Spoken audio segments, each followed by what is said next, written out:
Okay, here's how you go minimum 10% faster. Most runners train harder to get faster. But what if I told you that you could keep your training exactly the same as it is right now and still unlock way more progress? No increase in volume, no changes in the sessions, exactly the same training as you're doing right now. But if you make these 4 tiny tweaks, these tiny changes, it will revolutionize not just your running game, but your life. I'm Lee Grantham, a coach and professional ultra runner. And these 4 things are 4 of my secrets that allowed me to go from running a marathon in 4 hours and 25 minutes to running a marathon in 2 hours and 21 minutes and representing my country at both the marathon and the ultra marathon. These 4 little changes that I'm going to give you, you can implement today. And without a shadow of a doubt, they help catapult my running career and allow me to achieve things that were not expected of me. And that's an exciting place to be in. And if you're about maximizing your potential, removing those limiting beliefs, and you've got the work ethic and the discipline, and you need the knowledge and the guidance, then get in contact by booking a call in the description. Number 1, if you're serious about an ambitious goal, and it should be ambitious, if you're targeting a marathon or a 5K, whatever, and you're trying to go sub 20 or sub 3 hours, it's a huge goal and it's a life achievement. And if you're serious about that, you've got to drop alcohol. I cannot emphasize it enough.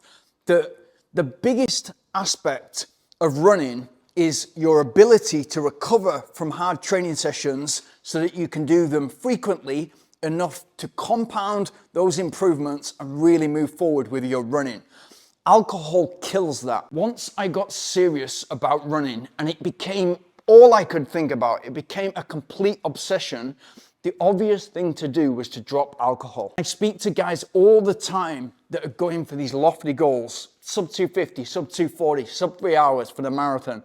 And they're doing it essentially with 20 kilo rucksack on their back, when they can just remove that, remove alcohol from the equation, get better recovery, better sleep, better mood, and be more motivated and driven and have higher quality training sessions. Imagine the amount of training sessions that you do over the course of a year. And imagine that every session you do and every time you go out and run could be improved if you remove alcohol from the equation. It is massive. Now, I'll say this, I don't mean to sound like superior, that non-drinking people are better than drinking people.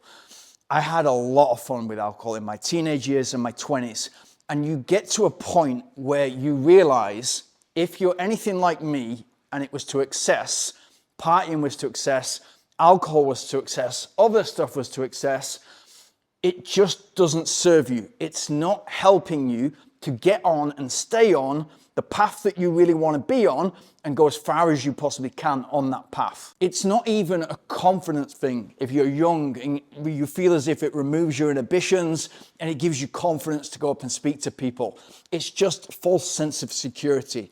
It is an absolute no-brainer to drop it. Number 2, this will give you the edge mentally, physically, and physiologically. And in terms of consistency, makes it so much easier for you to make progress and to keep that progress linear for longer.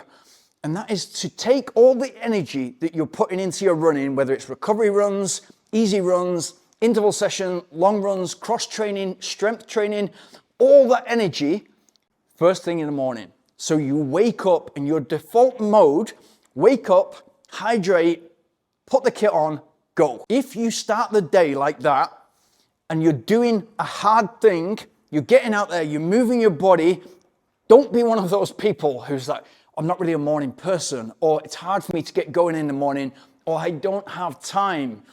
If time is an issue for you, the best time to run is first thing in the morning. And what you're gonna get from it is so much more than the physical and physiological benefits. You're also gonna get those mental benefits of you being a better human being because you've got that clarity of mind, you've got that creative thinking, that productivity. It's brain chemistry. It's not a myth of the runner's high.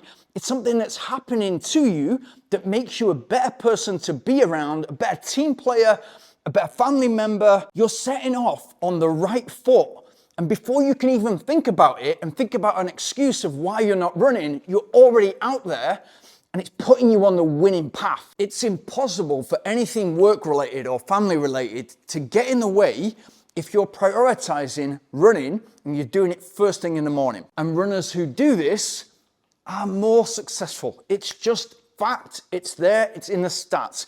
If you run first thing in the morning as opposed to lunchtime or after work or evening, you're going to be more successful as a runner. Fact. Number 3, an extension of that, and actually makes point 2 easier, is for your recovery runs, easy runs, and anything low effort, cross training, and even for me, the second strength session of the week, if I'm doing one, it's going to be fasted, which makes it more convenient. You don't have to wait for breakfast to metabolize. Again, go from bed, getting changed, hydrate, out the door, not even thinking about it. It becomes automated. And what you get from that is you're better at tapping into fat as a primary fuel source rather than glycogen. So you're better fat adapted.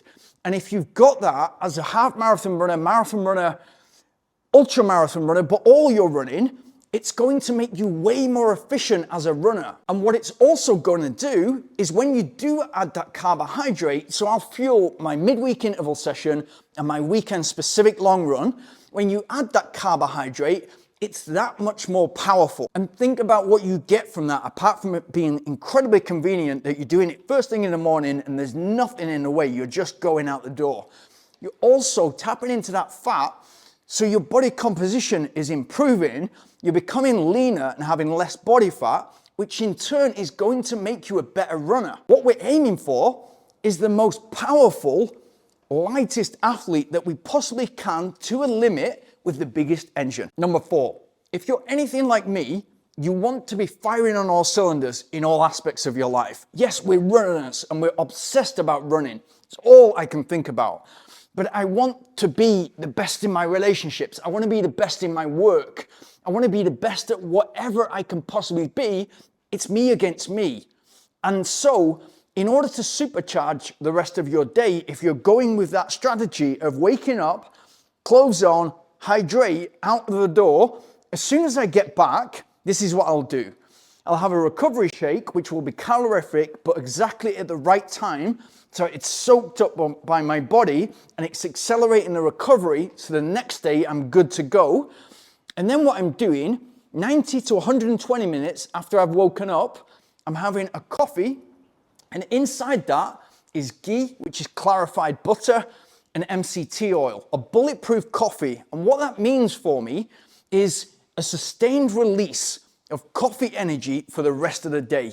And it is extremely powerful if you have it like that. So you do your exercise, recover like a pro, feed the muscles, feed the body, accelerate the recovery, 90 to 120 minutes after you wake up, that is your first and only coffee for the day. What it does is it stops you from having a coffee every hour and a half, every 2 hours, just gives you the sustained release of coffee. It sets the tone for the day. And again, it gets you into this habit of the run is happening. It's just hardwired, it's habit, it's gonna happen. And then afterwards, you're going through the recovery process. So you're giving the body the best possible chance to put together the consistency over the weeks, the months, and the training schedule. And after that, supercharging the rest of your day. Extremely powerful. I used to work with people that work a lot with Six Sigma, continuous improvement, Japanese manufacturing techniques. And it's all to do with exactly what we're talking about here, which is how can we make things better? Imagine if every single time you left the house to run, recovery run, easy run, faster session, fire session, it was better by 5 or 10%. Imagine how that improvement would compound over the weeks and months.